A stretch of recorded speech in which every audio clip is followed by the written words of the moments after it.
रात के करीब 2:30 बजे थे। गांव के पुराने हवेली में एक अजीब सी शांति फैली हुई थी, लेकिन इस शांति के पीछे कुछ असामान्य था।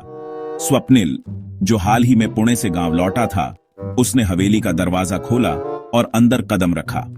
अंदर घना अंधेरा था, लेकिन चांदनी की हल्की रोशनी में पुरानी चीजों की परछाइयां दीवारों पर अजीब तरीके से हिल रही थीं।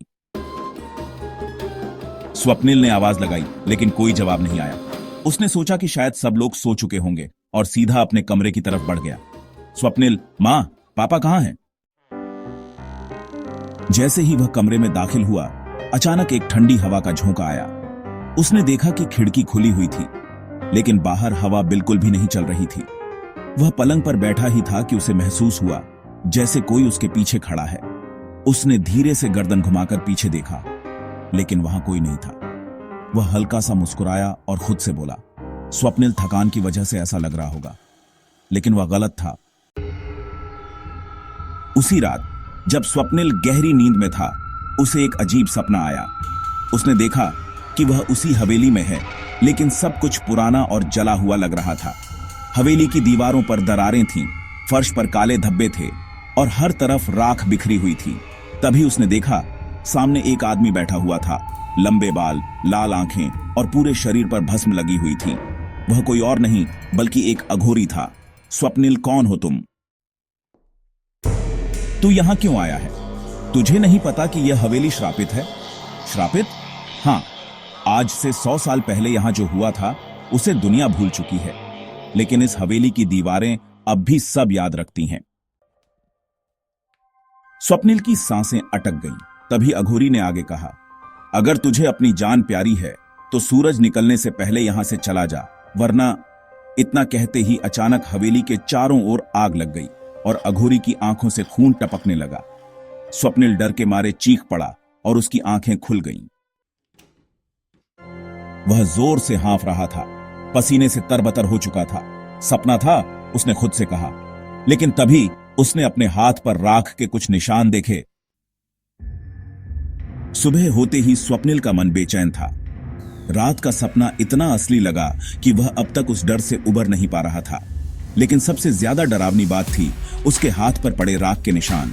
स्वप्निल, अगर यह सिर्फ सपना था तो यह राख कहां से आई?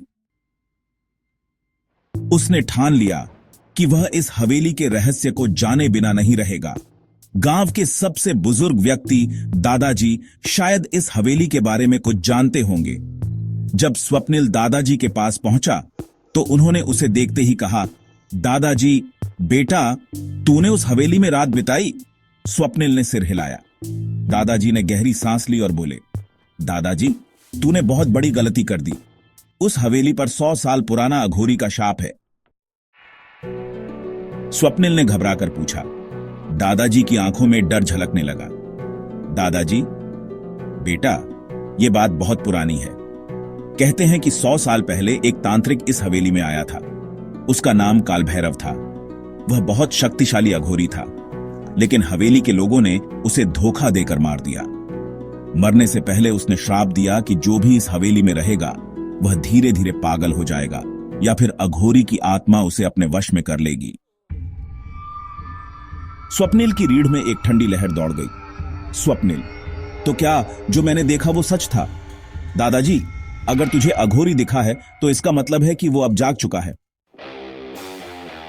स्वप्निल को लगने लगा कि उसे इस हवेली को छोड़ देना चाहिए, लेकिन किसी अनदेखी शक्ति ने उसे रोक लिया। रात होते ही उसे फिर से वही सपना आया, लेकिन इस बार सपना और भी भयानक था।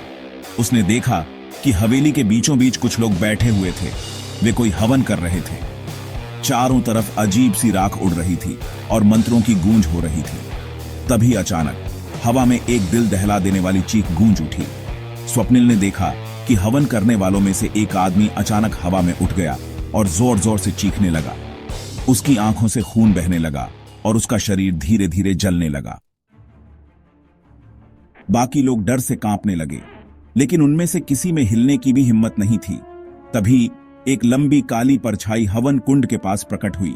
वही अघोरी था, कालभैरव। उसकी लाल आंखें चमक रही थीं और उसने गुस्से में कहा, कालभैरव, तुम लोगों ने मुझे धोखा दिया था। अब हर कोई अपने पापों की सजा भुगतेगा। अचानक पूरा सपना धुएं में बदल गया और स्वप्निल की आंखें खुल गईं। वह हाँफ रहा था, पसीने में भीगा हुआ था, लेकिन इस बार कुछ अलग था। उसके कमरे की दीवारों पर राख के काले हाथों के निशान पड़े थे और उसके कानों में कोई धीरे धीरे फुसफुसा रहा था, अब तू मेरा होगा। स्वप्निल पूरी तरह डर चुका था। रात का सपना सिर्फ एक सपना नहीं था, बल्कि एक चेतावनी थी। दीवारों पर पड़े राख के निशान और कानों में गूंजती फुसफुसाहट ने उसे यकीन दिला दिया कि अब वह किसी अदृश्य शक्ति के शिकंजे में था। सुबह होते ही वह दादाजी के पास पहुंचा और सारी बातें बताईं। दादाजी ने कहा, बेटा, तुझे वहां एक पल भी नहीं रुकना चाहिए। काल भैरव की आत्मा अब तुझे अपने वश में कर रही है। स्वप्निल ने पूछा, तो मैं क्या करूं? दादाजी ने जवाब दिया, एक ही तरीका है, तुझे तुरंत इस गांव से दूर जाना होगा। दादाजी का चेहरा सफेद पड़ गया, लेकिन यह इतना आसान नहीं था। रात होते ही हवेली के अंदर अजीब घटनाएं होने लगी। खिड़कियां अपने आप खुलने बंद होने लगी, छत से राख गिरने लगी और अचानक कमरे में अजीब सी फुसफुसाहट गूंजने लगी। फिर अचानक स्वप्निल के शरीर में एक झटका लगा। एक अज्ञात आवाज ने कहा, अब तू मेरा होगा। उसकी आंखें धीरे धीरे बंद होने लगीं और शरीर सुन्न पड़ने लगा। वही आवाज फिर सुनाई दी और फिर अंधेरा। सुबह होने पर जब गांव वालों ने हवेली की तरफ देखा तो वहां से धुएं की लहरें उठ रही थीं।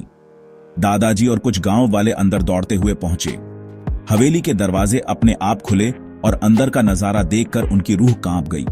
स्वप्निल जमीन पर पड़ा था, उसका शरीर राख से ढका हुआ था, लेकिन सबसे डरावनी बात यह थी कि उसकी आंखें पूरी तरह काली हो चुकी थीं, जैसे उनमें कोई आत्मा समा गई हो। दादाजी ने कहा, बेटा, तुझे क्या हुआ? काल भैरव ने उत्तर दिया, स्वप्निल अब यहां नहीं है, अब सिर्फ काल भैरव है। इतना कहकर वह जोर से हंसने लगा और हवेली के चारों ओर अचानक तेज आंधी चलने लगी। दादाजी ने कहा, काल भैरव लौट आया है। गांव वालों की चीख पुकार के बीच दादाजी ने आंखें बंद कर लीं और कहा, और उसी रात हवेली हमेशा के लिए जलकर राख हो गई। लेकिन गांव में अब भी रात के समय कभी कभी हवेली की जगह पर किसी के हंसने की आवाज आती है।